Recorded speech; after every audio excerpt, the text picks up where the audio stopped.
உணவை விட, நீரை விட காற்றை சரி செய்து கொண்டார்கள். இந்த உடலில் காற்று மட்டும் சரியாக நம்ம கணக்காக வச்சுக்கிட்டோன்னு சொன்ன நமக்கு மரணம் ஏது, நோய் ஏது, ஒன்றுமே வராது.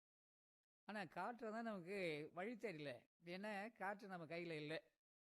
நாம உணவை தேடி உண்ணுவோம், நாம தண்ணீரை எடுத்து குடிப்போம். நாம காற்றை சுவாசிக்கிறதே இல்லை. ஏன்னா அது அதனுடைய செயல். எதனுடைய செயல்? கொஞ்சம் இழுத்து நிறுத்தலாம். எவ்வளோ நேரம் முடியும்? திரும்ப விட்டுட்டு இருக்கலாம், முடியாது.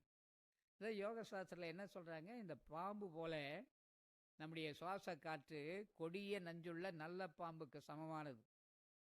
அதை ஏற்றுவதும் இறக்குவதும் பிடிப்பதும் ஒரு நிலையில் ஒரு சரியான குருநாதர்கிட்ட உட்கார்ந்து அவர் சொல்லுவதை கேட்டு அவர் சொல்லுகின்ற முறைப்படி அந்த பாம்பை வசைப்படுத்தணும்.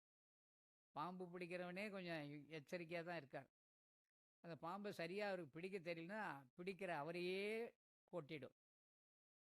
ஒரே போடு போட்டுடுது, இறந்து போட்டு போகிறாரு. எத்தனை பேர் பாம்பு பிடிக்கிறவர் பாம்புனாலேயே சித்திரவரை பார்த்துருக்குறோம். ஆக இந்த மூச்சு காற்று பாம்பு மாதிரி கொடிய நஞ்சுள்ள ஒரு தன்மை. எப்படி அந்த கொடிய நஞ்சுவை அற்புதமான மருந்தாக மாற்றுகிறார்களோ அதுபோல் இந்த காற்றை வைத்து இந்த உடலை பக்குவம் செய்து கொள்ளுதல் வேண்டும். எந்த ஒரு பொருளையும் காற்று, அந்த காற்றின் ஊடாக பிரபஞ்ச ஆற்றல், சென்ற வாரமே பார்த்தோம். பிரபஞ்ச சக்தின்னு ஒன்று இருந்துக்கிட்டே இருக்குது, எந்நேரமும் செயல்பட்டுக்கிட்டே இருக்குது. அந்த பிரபஞ்ச ஆற்றலை தான் காஸ்மாலஜின்னு சொன்னாங்க, காஸ்பிக்னு சொன்னாங்க. அதில் எவ்வளோ ஆற்றல்கள் இருந்து கொண்டிருக்கிறது. அதுக்கு உதாரணத்துக்கும் சொன்னேன், 2 வாழைப்பழத்தை ஒன்று தோலை உரிங்க, ஒன்று தோலை உரியாமல் வைங்க. 24 மணி நேரம் கழித்து பார்த்தோன்னா தோலை உரித்த வாழைப்பழம் சகிக்காது. இதுபோல் நம்முடைய உடலில் உயிரும் உடலும் ஒட்டி இருக்கு. இந்த உயிர் பிரிந்த உடனே கெட்டுப்போன வாழைப்பழம் மாதிரி உடம்பு கெட்டு போகுது. அப்போ நாம் இதை உரிய விடலாமா? இந்த தத்துவத்தை சொல்வதற்காக தான் வாழைப்பழத்தை வச்சு காமிச்சாங்க. தேங்காவை கூட உடைச்சி காமிச்சாங்க. நம்ம மண்டை ஓடு இருக்க, தேங்காவினுடைய ஓடும் மண்டை ஓடும் சரி, மண்டை ஓடு அது உள்ளே என்ன இருக்குது? தேங்காய் பருப்புன்னு சொல்கிறோம். அதுபோல் வெண்மையான மடலெல்லாம் மூளை அப்படி தான் இருக்கும்.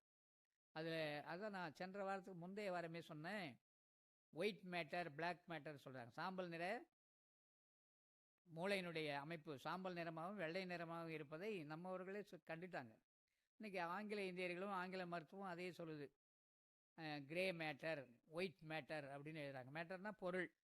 இந்த மூளை ஏன் அந்த நிறத்தில் இருக்குது? உயிர் பிரிந்த பிறகு அந்த மூளை அந்த நிறத்தோடு இருக்கான்னு இல்லை. ஏன் இல்லை? எவ்வளோ பெரிய இயக்கம் நம்முடைய உடலினுடைய அமைப்பு.